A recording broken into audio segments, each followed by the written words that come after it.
My name is Uncle Johnny, and this is John Obell channel.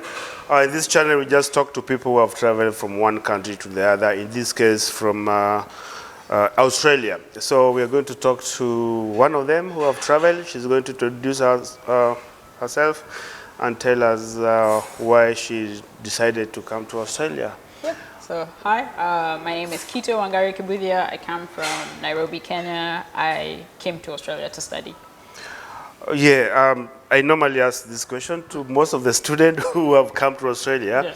Yeah. We have both public and private university in Nairobi. Why did you decide to come to Australia? So I was studying back home after high school. I got into the University of Nairobi doing a Bachelor of Geospatial Engineering. Yep.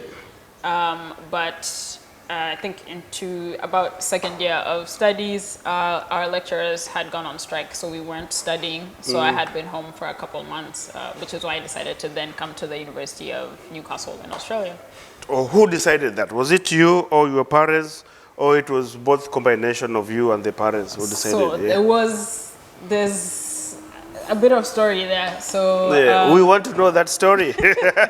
Tell us the story. Okay. So actually, before I started uni at the University of Nairobi back home, I initially did want to study abroad. Yep. However, my mom thought that me studying back home, doing my undergraduate program there, and then maybe after that, maybe postgraduate, I could look into going into a different country. However, when we had that study break, I had been home, I think, for a couple of months.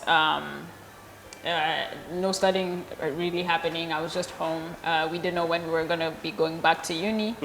She said, I'm tired of you being home. It's time to go look for another school to go to. So your mother chased you away from home? Pretty much, yes. Yes, I was kicked out. Okay. Yeah. So you mentioned abroad. Which other place were you thinking to go? It was either between Canada and Australia. Okay. Yeah. So you settled in Australia? Yes. Why? Canada was too cold. Oh, okay. Like, no, done. I want, Australia beach, summer. Yeah. That's the one we want. So you were looking at the weather as well. Yeah. So the weather in Australia was a bit. Yeah, it was a bit more ideal, less extreme. Yeah. Okay, can you tell us day one in Australia? What happened? Where did you go? Who did you meet? So how did you come from the airport to where you are staying here? Yeah. Yeah. So a bit of backstory is, as I've grown up, we have been lucky enough. So we've traveled out of the country multiple times. So when I was traveling to Australia, my mom said, you've done this before. You don't need anyone to take you. You can do it on your own. I didn't agree, but I had to do it anyway. Oh, okay. Since I'm not the one who's paying for the flight. Yeah, okay. So got to the airport. Was traveling using Emirates, so it was Nairobi to Dubai, to Brisbane to Newcastle. And I have been on a similarly longer flight, but this had been my longest flight that I had ever done. Yeah, this is a bit longer, in my life.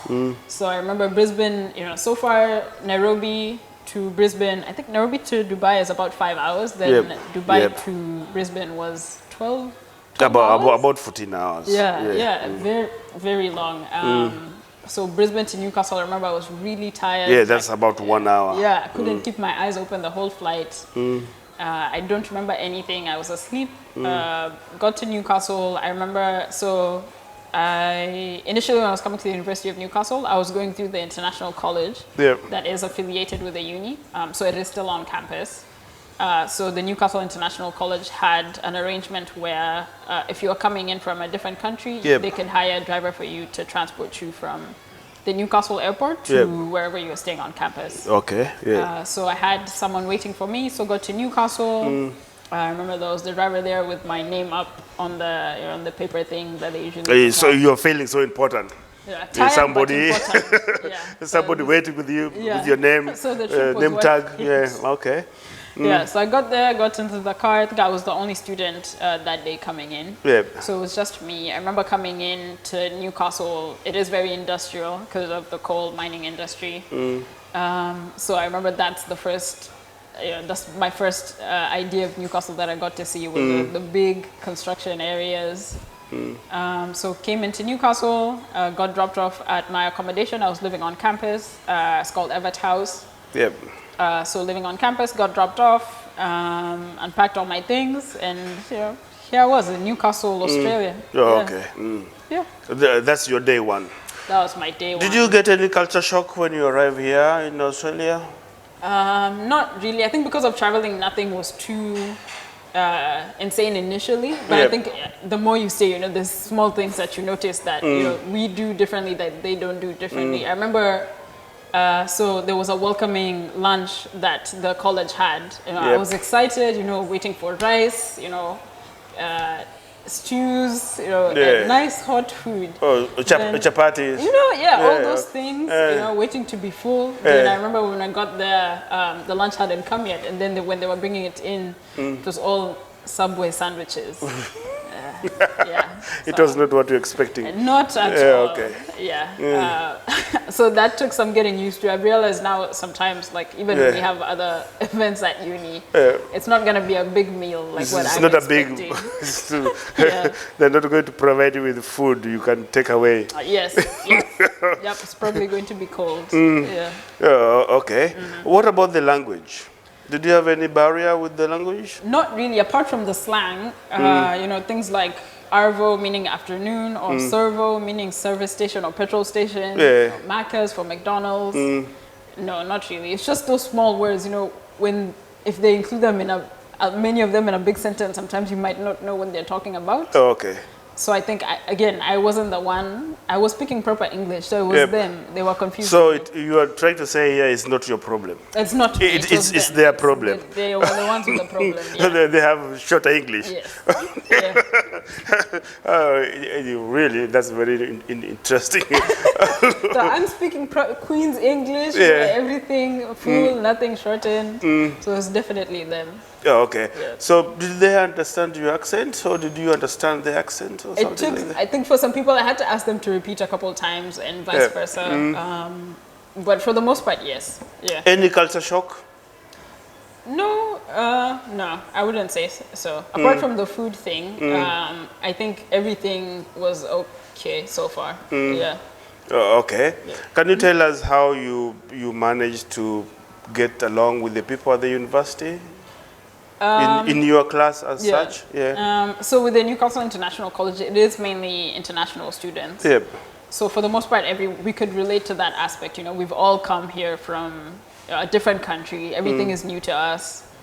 So it was good. I think that way it helped me to assimilate, because I have people that are experiencing the same thing that I'm experiencing, being away from home for the first time. So it did make it a bit easier to make friends, even with other internationals. I remember one of the friends I made, we still talk today, is from Dubai. Yeah. Another was also Kenyan. So so you get to, you have something in common. So you meet international people. Yeah, definitely. Did you get Kenyan food here? And which type of food were you missing a lot when you first arrived in Australia? First arrived? Well, back home, we don't really eat traditional food, so there was nothing specific that I missed. Yeah. Even ugali, okay, yes, we eat ugali, but even traditional vegetables, that's traditional food, ugali. But I'm not the biggest fan of it, so I didn't really miss it. Okay. After being in boarding school in high school, I ate ugali all the time, so I've had enough. So I was fine to eat rice, pasta. So you are very comfortable with the food they were. Yeah, I think I was comfortable. Yeah. Providing here. Yep. Okay. Was it what you were expecting when you arrived in Australia? No. I didn't have, because I didn't know anyone from Australia, I didn't really have any expectations, because I didn't have anyone to explain to me, this is what you're going to find. I think the most I had seen was the University of Newcastle has a couple of YouTube channels and a video that they had put up of a campus tour. But apart from that, there wasn't really anything that I knew. So I think the only thing that I found a bit weird was, back home, even at 9 p.m., if you want bread, there'll be a shop down the road that you can walk to. There's 24 hours shop. Anywhere, Kiosk, it's called kiosk, Anything. Whereas here it was 4 p.m., 5 p.m., all the stores were closed. Especially because I came in winter. So I think the sun was setting by 5:30, it's already nighttime. It's not even 6 p.m. It's so weird. But I think going to the shops and then there's some stores you can't go into because they're closing. Yeah, okay. So that definitely took some getting used to. So you're the type who uses everything and then they finish and then the time, okay, it's time to go to the shop It's now. finally time. And the shops are closed. Yes. So that one is a culture shock. Definitely. I think also, but around that time when I came, what was happening was because I was still keeping, I didn't really know anyone here, so I was making a lot of phone calls back home. So I was sleeping very late because I was staying up late talking to people back home. So then by the time I'm awake and I'm ready and it's time to go to the shop, it's 3 p.m., 4 p.m. Things are about to start closing. So do you miss home? I'd say definitely because I am very close to my family back home. I would say yes. But we do keep in touch. FaceTime, WhatsApp, message groups. So we do still keep in touch. Okay. Now, talking about the education, what's the difference between the university you went to back in Nairobi and the uni here? What's the difference? What do you like most studying here? Yeah, I think the one thing that I noticed was the support services that I got here. As well as even like work experience that I wasn't able to get there. So for example, here like our lectures are recorded. So even if you were there and there's something you want to watch over again, if you go home, you can look through it again, take additional notes. If you need any assistance, we have tutorials, field work. We have our course coordinators or lecturers' emails, addresses. So you can call them or you can message them if you have any question. They're pretty good at replying. They'll get back to you. Whereas back home, it was, the lecturer was sort of pushed through the content fast, and once they're gone, they're gone. So everybody's for themselves. Pretty much. And also here, the university also gives you opportunities to work on campus, which I think is great because then it gives you a bit of work experience as well. So you have some kind of experience. Yes. You don't get this back home in Kenya? No. If you are doing survey, how do you get experience when you are back home in Kenya?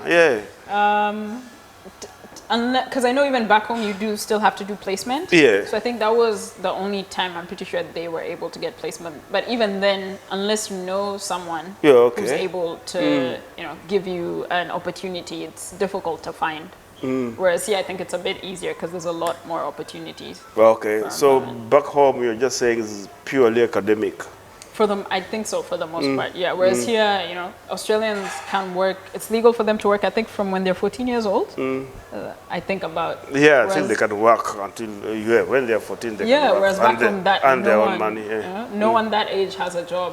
Because even back home, even after you do graduate, it is still difficult for you to get employment. You still stay with your parents. Whereas here, I think they really give you a head start on getting your foot on the ground and running. You can get a job, you can start making your own money, buy a car, etc. So for students who are listening now, maybe they're in Kenya or wherever they are, and they want to come to Australia, what can you advise them about study here in Australia? I would definitely advise them to invest in themselves once they're here, regardless of what that means. Whether it's, if you're coming here to study, make sure that you focus on studying. It might be easy, once you get here, you get a job, you start, it's easy to go astray. You want to have a certain kind of life, drive a certain kind of car, but it's important that you think long term. So if you came here to study, it's your education that's going to open so many more doors for you. So make sure that you stay focused and you focus on your education. So did you and your parents make a good decision for you to come to study here? 100%, yes. Have you told them that? They know now. They made a very good decision for you to come here and study. What about the student probably here in Australia who wants to go and study in Kenya and see that experience? What would you tell them? I think Kenya is a beautiful country. Everyone is very friendly and welcoming. If you're invited for lunch, you won't get sandwiches. You'll get rice, stew, a lot of nice hot food. And chapati? Yes, not just sandwiches. Also, Nairobi is the only capital city in the world that has a national park. So there's a lot of, you can see animals. So the animals are not in the zoo? No, you don't have to go to the zoo. The animals are in the wild field, wherever, So Kenya is a very beautiful place to go. So I always recommend anyone, if you can, definitely do it. Yeah. Okay. Was it what you were expecting to find in Australia when you arrived? No. I think definitely now, since I'm more comfortable, I'm more settled, I'm feeling, I know there's so many options that I have, so I'm really excited for the future and to see where my career takes me. Yeah. What's your future plan when you finish the course you're currently doing? I'm not sure as to what I want to specialize in. I'll probably decide after I do my industrial placement, hopefully this year. Then we can see where we go. Looking forward to probably staying in Australia after I graduate. So if you get the opportunity to stay here, that's what you're looking for? Yes, for the moment, yeah. Okay, Australian, she's a beautiful lady. She wants to stay here. If anybody can help her stay here, she's willing to stay. And she's engineer, did you say? Yeah, surveyor. Oh, okay. A surveyor. Engineer. Yeah. Oh, okay. Yeah, there you go. You've got a surveyor and an engineer, and all in one. And she can just stay here with you, help you with whatever you're doing. In this channel, we just talk to people who have traveled from one country and settling in another country, and we give advice to people who want to move from one country to the other, and they're just telling us their experience, like Qyto or Qyto. Qyto has told us. She's told us her experience, and it's really very good experience. She's gone through, and I think she made a good decision. And thank you, parents, for allowing her to come and get that experience here. So thank you very much, Qyto. Thank you. Thanks for having me. So like this video, share, subscribe, and you get very good advice. Thank you very much.